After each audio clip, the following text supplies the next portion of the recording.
बच्चों, मैं मिश्रा सर आज आप सभी कक्षा 8 के बच्चों को हिंदी व्याकरण रीतिका के पाठ 8 क्रिया का पठन पाठन एवं उसके संदर्भित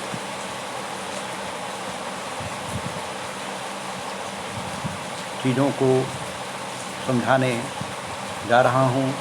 तो आइए खोलते हैं पाठ 8 क्रिया।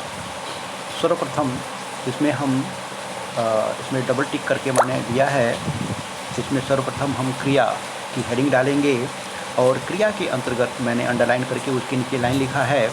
वाक्य में जिस शब्द से किसी कार्य को करने या होने, किसी घटना के घटने, किसी व्यक्ति या वस्तु की स्थिति या अवस्था का बोध हो उसे क्रिया कहते हैं। एक बार पुनः सुने। वाक्य में जिस शब्द से हमें किसी कार्य को करने या होने, किसी घटना के घटने, किसी व्यक्ति या वस्तु की स्थिति या अवस्था का बोध हो उसे क्रिया कहते हैं। जैसे को मैंने नेक्स्ट लाइन में खींच दिया है। विद्यार्थी कक्षा में पढ़ रहे हैं। ये लड़के मैच जीत गए। सुरेश कई दिनों से बीमार है। पुस्तक मेज पर रखी है।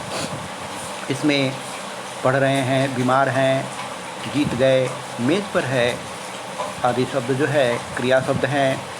तत्पश्चात हम नेक्स्ट हेडिंग डालेंगे। यहाँ देखिए डबल टिक जिस पर मारा है उसे कॉपी में लिखना है।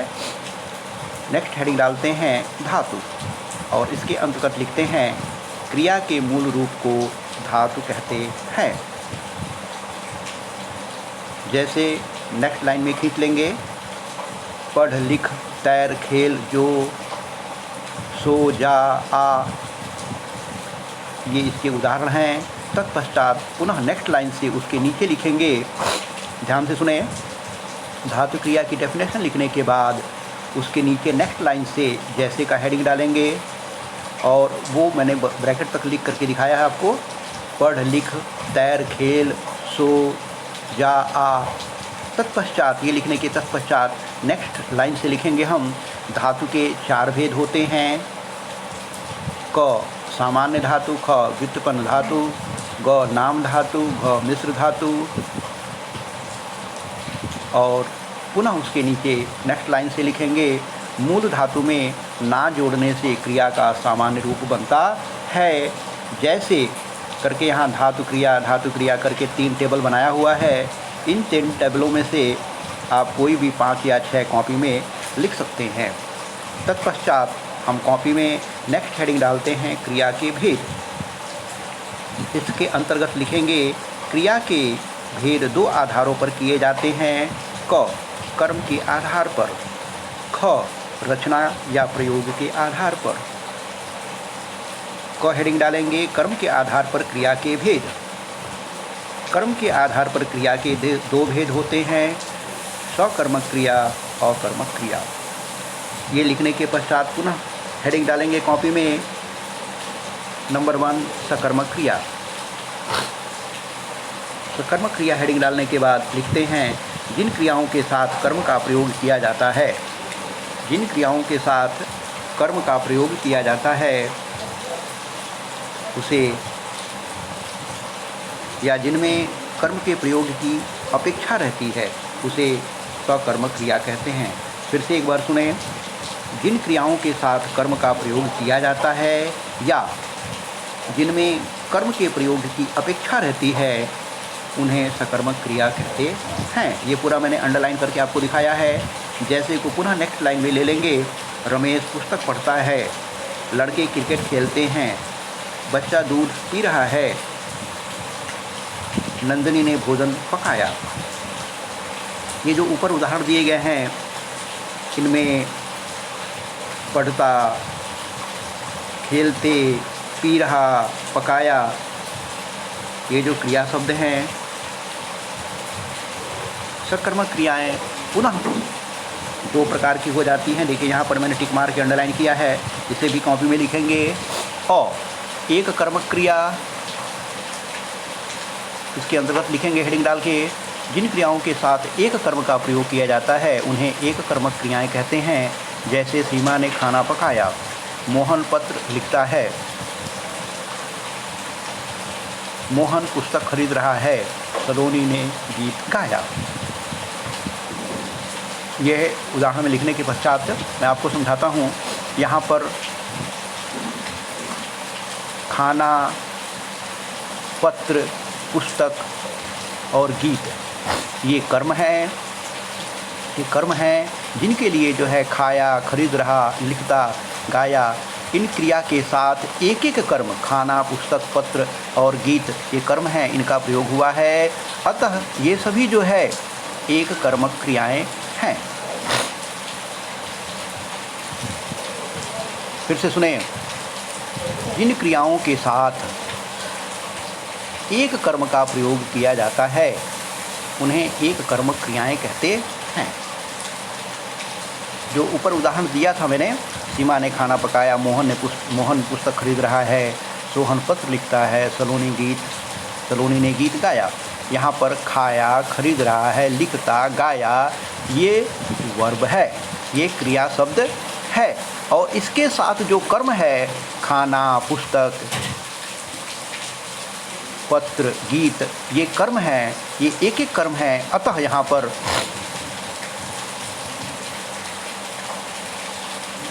ये अंडरलाइन जो है एक कर्मक क्रियाएं हुई। तत्पश्चात हम आते हैं द्विकर्मक क्रियाएं। जिन क्रियाओं के साथ दो कर्मों का प्रयोग किया जाता है उन्हें द्विकर्मक क्रियाएं कहते हैं।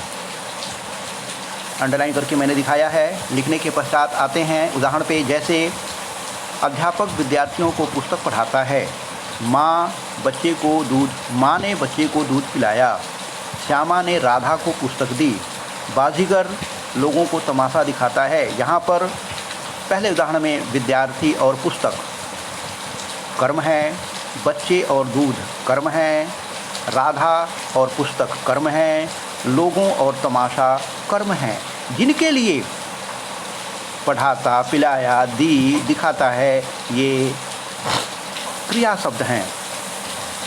अतः इनमें जो है पढ़ाता, पिलाया, या दिखाता है ये द्विकर्मक क्रियाएं हैं। दूसरा हेडिंग कॉपी में डालते हैं अकर्मक क्रिया। इसके अंतर्गत मैंने अंडरलाइन करके दिया है, पढ़ता हूँ मैं, उसे ध्यान से सुने। जिन क्रियाओं के साथ कर्म का प्रयोग नहीं किया जाता है या जिनके साथ कर्म की आवश्यकता नहीं होती है उन्हें अकर्मक क्रियाएं कहते हैं। जैसे सुंदर पढ़ता है, मोहन खेलता है, घोड़ा दौड़ता है, तुम खा रहे हो। इसमें पढ़ता, दौड़ता, खेलता और खा यानी कि खाना ये जो है क्रिया शब्द हैं जिनके साथ किसी भी प्रकार के कर्म का प्रयोग नहीं किया गया है। अतः ये अकर्मक क्रियाएं हैं। दूसरा इसका भेद हम आते हैं, ख हेडिंग डाल के लिखेंगे रचना या प्रयोग के आधार पर क्रिया के भेद। और इसके अंतर्गत जो है हम लिखते हैं रचना या प्रयोग के आधार पर क्रिया के प्रायः 5 भेद होते हैं। सामान्य क्रिया, संयुक्त क्रिया, प्रेरणार्थक क्रिया, नामधातु क्रिया और पूर्वकालिक क्रिया। एक बार मैं पुनः जो है आपको एक कर्मक क्रिया से समझा देता हूँ, ध्यान से देखें। वापस आते हैं पुनः एक कर्मक क्रिया पर। जिन क्रियाओं के साथ एक कर्म का प्रयोग किया जाता है उन्हें एक कर्मक क्रियाएं कहते हैं। ध्यान से मेरी बातें समझें। उदाहरण जो मैंने प्रस्तुत किया था उस उदाहरण में, पहले उदाहरण में देखिए खाया। खाया ये क्रिया शब्द है जिसका कि मूल रूप होता है खाना, ठीक है। तो यहाँ पर खाया क्रिया के लिए एक कर्म का प्रयोग हुआ है, खाना। उसने क्या खाया? खाना खाया। तो खाना जो है यहाँ पर कर्म है, एक कर्म है, अतः खाया एक कर्मक क्रिया है। मोहन पत्र लिखता है, लिखता है यहाँ पर क्रिया है और इसका कर्म जो है पत्र है। इस वाक्य में एक कर्म है, अतः लिखता है जो है वो एक कर्मक क्रिया है। दूसरे उसके तरफ आते हैं, भेद की तरफ आते हैं द्विकर्मक क्रिया। जिन क्रियाओं के साथ दो कर्मों का प्रयोग होता है, इस वाक्य में दो कर्म होते हैं और क्रिया एक होती है, तो इस प्रकार की क्रिया को हम द्विकर्मक क्रियाएं कहते हैं। जैसे पहला उदाहरण मैं आपको समझाता हूँ। अध्यापक विद्यार्थियों को पुस्तक पढ़ाता है। पढ़ाता है यह क्रिया शब्द है और इसके लिए यहाँ पर दो कर्म, विद्यार्थियों और पुस्तक, दो कर्म प्रयुक्त हुए हैं, अतः पढ़ाता है जो द्विकर्मक क्रिया है। ठीक है। इसके बाद मैंने आपको जो है अकर्मक क्रिया के बारे में बताया था। जिन क्रियाओं के साथ कर्म का प्रयोग नहीं किया जाता है या जिनके साथ कर्म की आवश्यकता नहीं होती है, उन्हें अकर्मक क्रियाएं कहते हैं। आपको उदाहरण में मैंने यहाँ बताया था, सुंदर पढ़ता है, घोड़ा दौड़ता है, मोहन खेलता है, तुम खा रहे हो। इन चारों उदाहरणों में आपको क्रिया के साथ कर्म की आवश्यकता नहीं महसूस होती है, नहीं प्रतीत होती है, अतः ये जो है पढ़ता, दौड़ता, खेलता और खा, ये एक अकर्मक क्रियाएं हैं जिनके साथ कर्म की आवश्यकता नहीं है। अगले विभेद की तरफ मैं आ रहा था, क्रिया के भेदों के आधार। इसमें ख हेडिंग डाल करके लिखते हैं, रचना या प्रयोग के आधार पर क्रिया के भेद। रचना या प्रयोग के आधार पर क्रिया के 5 भेद होते हैं: सामान्य क्रिया, संयुक्त क्रिया, प्रेरणार्थक क्रिया, नामधातु क्रिया, पूर्वकालिक क्रिया। पहला हेडिंग डालते हैं सामान्य क्रिया। जब किसी वाक्य में एक ही क्रिया का प्रयोग हुआ हो तो वह सामान्य क्रिया, तो उसे सामान्य क्रिया कहते हैं। जैसे रवि विद्यालय गया, मदन आया, मैं पुस्तक पढ़ता हूँ, सूरज निकलता है। इन उदाहरणों में एक ही क्रिया का प्रयोग किया गया है, अतः यह सामान्य क्रिया है। दूसरा उदाहरण आते हैं हम, संयुक्त क्रिया। जब दो या दो से अधिक क्रियाएं एक ही कार्य का बोध कराती हैं, उन्हें संयुक्त क्रिया कहते हैं। जैसे मैं यह पुस्तक पढ़ सकता हूँ, वह मुझे बाजार में दिखाई दिया, महेश महाभारत पढ़ा करता है, चोर पुलिस को देखकर भाग गया। इन उदाहरणों में आपने देखा कि पढ़ और सकता हूँ, पढ़ा करता है, दिखाई दिया, देखकर भाग गया, ये दो क्रियाएं हैं और दोनों क्रियाओं का प्रयोग एक साथ हुआ है, एक उद्देश्य के लिए हुआ है, अतः ये संयुक्त क्रियाएं हैं।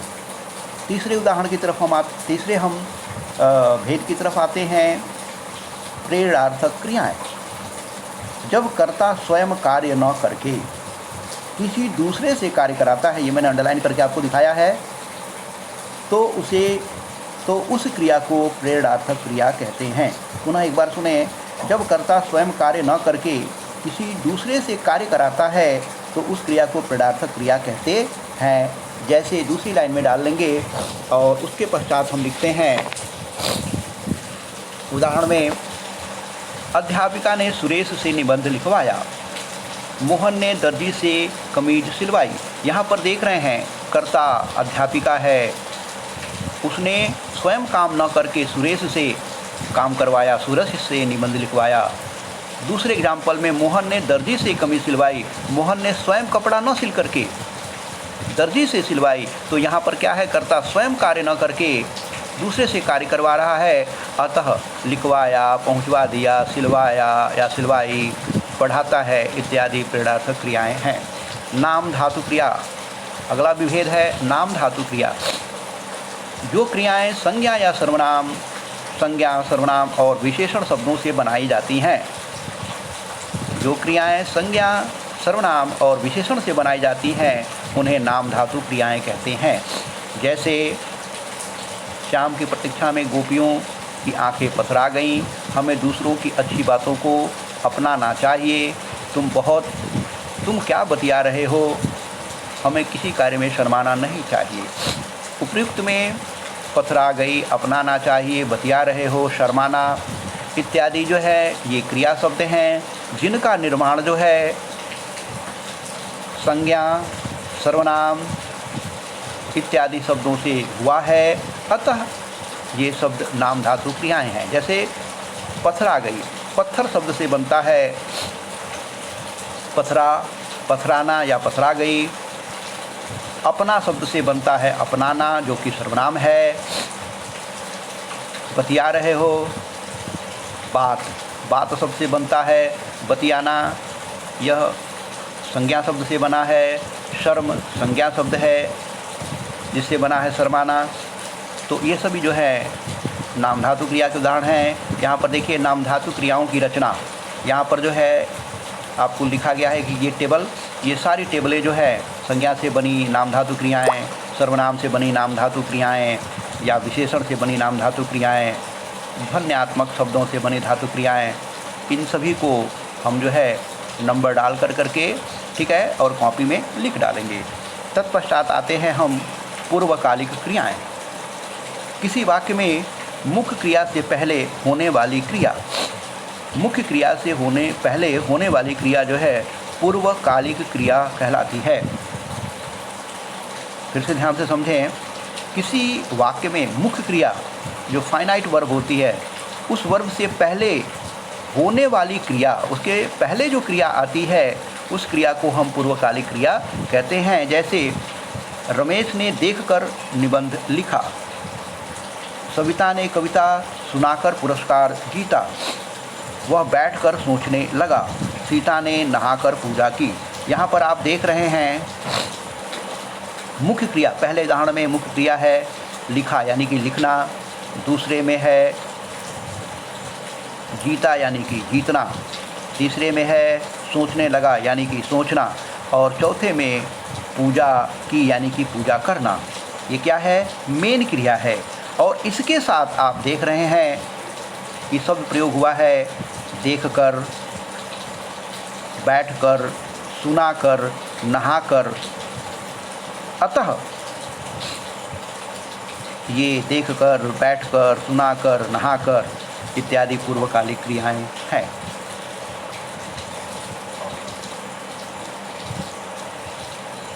तत्पश्चात हम आते हैं अवधोराएँ। अवधोराएँ जो हैं यह पाठ के अंतर्गत पढ़ाए गए सभी मूल तत्वों के संक्षिप्त रूप है, जिसे बुक से हम याद कर करके और उसे समझने का प्रयास करेंगे। तत्पश्चात आओ कुछ करें। आओ कुछ करें जो है यह एक अभ्यास प्रश्न है। इसमें आपके परीक्षण के लिए कि आपने पाठ में कितना मन लगा करके चीज़ों को ध्यान से रटा है, पढ़ा है, उसके परीक्षण के लिए यह बनाया गया है। वैसे तो मैंने इसके उत्तर जो है आपको टिक करके भेज दिए हैं, लेकिन आप अभ्यास करते समय जब इसका अभ्यास करें तो उन आंसरों को आप हाइड कर लें, केवल प्रश्न बनाएं, उसका टेस्ट दें और टेस्ट देने के पश्चात स्वयं आंसर से मिला करके देखें कि आपकी तैयारी जो है किस स्तर तक की है और स्वयं मूल्यांकन करें। यहाँ पर देखिए पहला प्रश्न, दूसरा प्रश्न, तीसरा और चौथा ये सभी बुक में करने हैं, कॉपी में करने की आवश्यकता नहीं है। पांचवा जो प्रश्न है, पांचवा प्रश्न, इस प्रश्न के बारे में हमने जो है आपको पहले ही चर्चा कर दी है, पहले ही हेडिंग बनवा करके लिखने के लिए बोल दिया है, अतः इसे लिखने की आवश्यकता नहीं है। अभ्यास के तौर पर इन प्रश्नों के उत्तर जो है आप घर की कॉपी में, अपने घर की कॉपी में लिखें, याद करें और पुनः ऐसा क्रिया को दोहराएं और अभ्यास करें, बारंबार अभ्यास करें। तो यहाँ पर मेरा वीडियो समाप्त होता है। थैंक यू, धन्यवाद।